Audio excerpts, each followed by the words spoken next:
What would you do if you followed a blood trail, and it led you straight into hell? This is the story of Akanu and Odebomu, two hunters who thought they knew the forest. But the forest had other plans. In the time when ancestors still whispered through the trees, there existed a village called Ifasina. Now, Ifasina wasn't like other villages. They had one unbreakable rule: the Odoshi festival, the sacred yam celebration, could never begin until the hunters returned from the forest of Diogu. No hunters. No festival. No exceptions. When Odoshi season arrived, the entire village transformed. Mothers scrubbed their homes until they gleamed. Children's eyes sparkled with anticipation. The elders gathered beneath ancient trees, sharing stories of hunts from generations past. But the celebration? It had to wait. Because 5 men had been chosen. 5 hunters would enter the forest. And everyone knew, not all of them might come back. Among these 5 was a man named Oluodbologu Akanu. Strong. Disciplined. The kind of man who spoke more with his eyes than his mouth. Beside him stood Odebomu, fearless, bold, maybe a little too confident. 3 other experienced hunters completed the group. Each one carried the weight of the village's hopes on their shoulders. Before dawn broke the darkness, the 5 hunters made their way to Diogu, the sacred shrine where every hunt began. They didn't rush. They didn't joke. They knelt in silence. They prayed for protection. For sharp vision. For steady hands.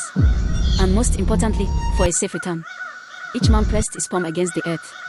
Because in Ifasina, everyone knew the truth: a hunter who forgets to honor the soil will never leave the forest alive. After the prayers, they walked to the palace. There, Kobiyisi Oba Adekoli Adediji, the king himself, waited on his throne.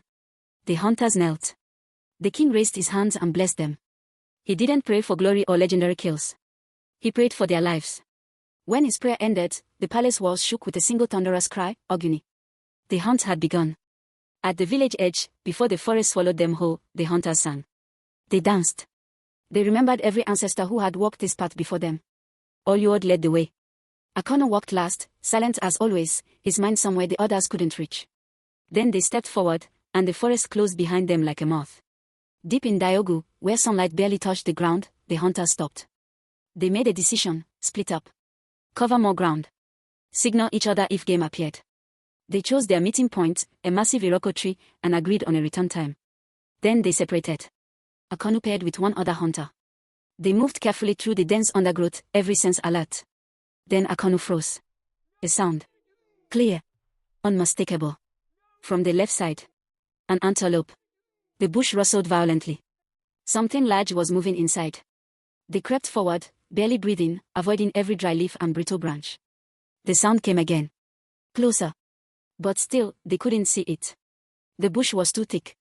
Whatever was inside remained hidden. They had seconds to decide. Hesitate, and it would escape. They aimed at the exact spot where the bush trembled.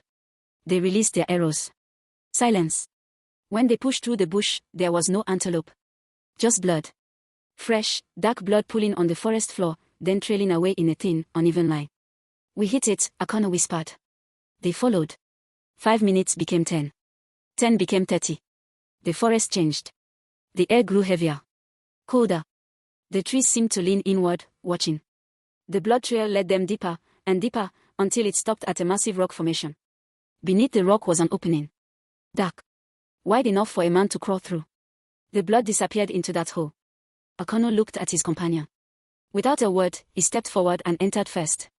The passage stretched longer than any cave should. It sloped downward, pulling them deeper into the earth itself. Then suddenly, the tunnel opened. What they saw made no sense. It was a compound. An entire settlement. Beneath the forest. There were structures, buildings carved from stone and earth. Open courtyards. Pathways worn smooth by countless feet. And everywhere, antelopes. Dozens of them. Walking freely. Alive. Calm. Untouched. Akanu's blood turned to ice. We need to leave, he said. Now. They turned back to the passage. It was gone. The entrance had vanished. The wall was solid rock.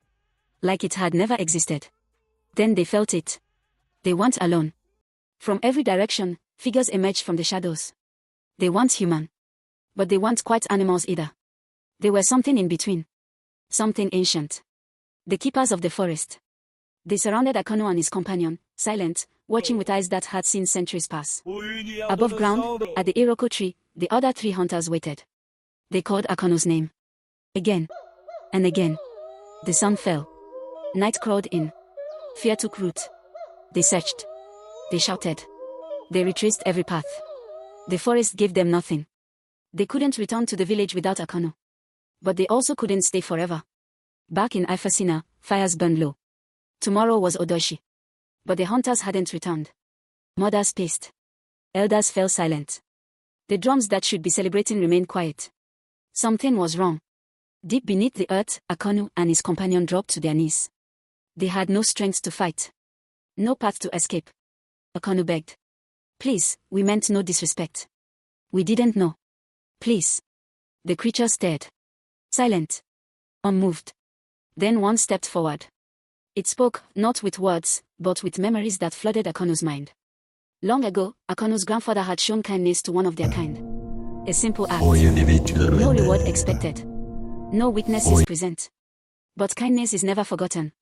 Because of what his grandfather did, Akanu's life would be spared. A passage opened in the wall, different from the one they entered through. The keepers motioned them forward. Before they left, the creatures gave them something, a massive antelope. Heavier than any they'd ever seen. Go, the unspoken command echoed. And remember what you've seen. By dawn, Akanu emerged from the forest. The other hunters spotted him and shouted with joy. The festival of Odoshi went forward. The drum spoke again. The village celebrated. Life continued. But Akanu was never the same. Because he had seen what lived beneath the forest floor. He had stood in a world humans were never meant to see. And he learned 3 truths that day. No kindness is ever wasted. No forest is truly empty. And some paths should never be followed.